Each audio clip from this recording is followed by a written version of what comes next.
As an expert in codependency and people please, since I have been practicing both most of my life, I wanted to share with you today a very, very efficient practice to stop abandoning yourself.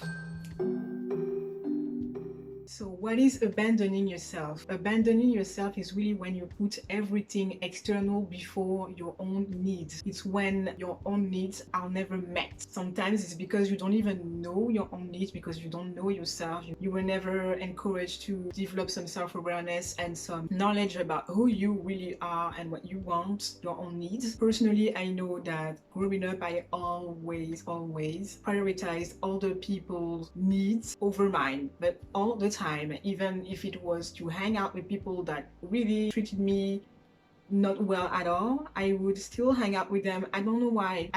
Anything was better than just staying with me. I just didn't want to be with me, and there are several sources from that. Mainly, I didn't want to be with myself, and also I just assumed that I was really convinced that any other companies was better than my own company.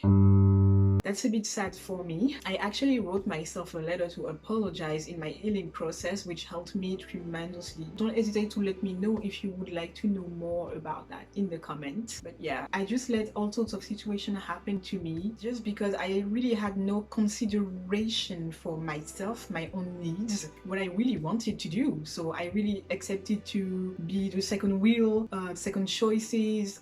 I just let things happening to me because whatever I really wanted didn't matter to me. Unfortunately, it was a belief that I developed because around me, this is how I was treated. So I treated myself the same way. So this is also something you want to look into, is the dynamic you had with your environment growing up, because this, how people treated you in your home, is how you're going to treat yourself growing up. So this is very interesting and important to realize to help healing your relationship with yourself. Diving into this exercise to help you being more self-aware of when you abandon yourself on a daily basis, because we do that all the time, and consciously sometimes self-sabotaging. To be more conscious of that, this little exercise that I do helped me a lot, realizing, oh, okay, right now I am abandoning myself, I don't want to do this anymore. It is really picturing yourself as an actual person outside of you. This is going to really make the phrase abandoning yourself even more real. So you have to really imagine yourself as a person standing like right next to you, and this person, you have to hold their hands and take care of them all the time. Like a kid, or like it's your own child, you really have to take care of yourself all the time, like your best friend, but the best of the best of the best. You are the closest person to you. You are the most important person of your life, and you really have to visualize yourself as an outside person. When someone asks you something, for example, when you have to introduce yourself, when you are going on a date, when you're asked a favor, when you have to set your boundaries, look at them, which is you, and look at their face, their reaction, look at them and visualize that. Visualizing this helped me so much, realizing how sometimes I didn't want to do something and I really felt the guilt to do something against my will. I really felt it very deeply to realize that, okay, I am really abandoning myself right now. Like, I can see myself looking at me like, I don't want to do this. I really don't want to do this. And I did this for a long time growing up. I could hear some people literally being judgmental about this or that kind of person, and deep down I knew it. I am like this, to just criticize. And I looked at myself and I felt ashamed. So I abandoned myself because I thought, listen, people seem to think that you're a real person and being like you is awkward and embarrassing. So I'm going to just leave you there and I'm going to hang out with them. Bye, see you later. And basically I did this a lot. And when you picture it like I just did, this hurts. It was very hurtful for me. This is kind of a schizophrenic situation, I'm aware of that, but that's really how it be and this is how it feels. I really felt ashamed of me, and at the same time I felt hurt that I was ashamed of me, and this relationship, that separation that society creates in us because of this very judgmental and still all the stereotypical idea of what being a normal person is. And this really broke me very early. I realized that I was so different for so many reasons, and I clearly was so terrified of owning myself, all the aspects of myself, that I clearly abandoned myself. I really thought, okay, just stay there. People don't really like you. I don't think they like you. I think you're awkward. You're gonna put me in trouble. Just stay there.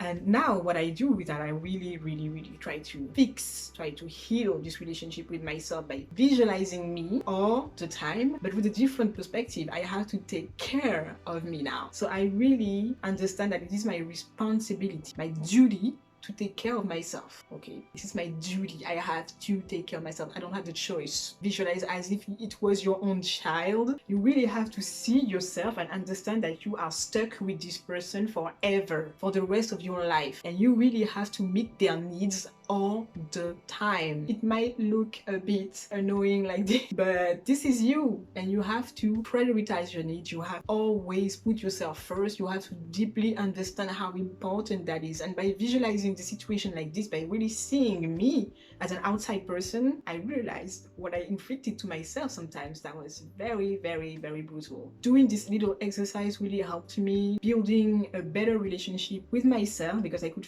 really feel the gratefulness when I was meeting my needs, when I was saying no, when I really meant it, when I was just declining invitations because I'd just rather be home with me, or I would rather go in nature and not go out. And I used to think I was weird and knowing I was never meeting my own needs because I was so obsessed with what other people were gonna think of me, that I was always abandoning myself. So this is the exercise that personally helped me really visualize myself as really a person always with me, and you have the responsibility to take care of this person. It can be a person just like you, or it can be your inner child, your child self, which is going to be even more triggering for you, because you're going to realize how violent it is when you abandon a kid, you know, that is you. I really wanted to share this tip with you. I hope that this is going to help you. If you clicked on this video, it's because you really want to love yourself more and show yourself more consideration, show your emotions, your needs more consideration, and congratulations for that. The very first thing you really need to do, and maybe you have,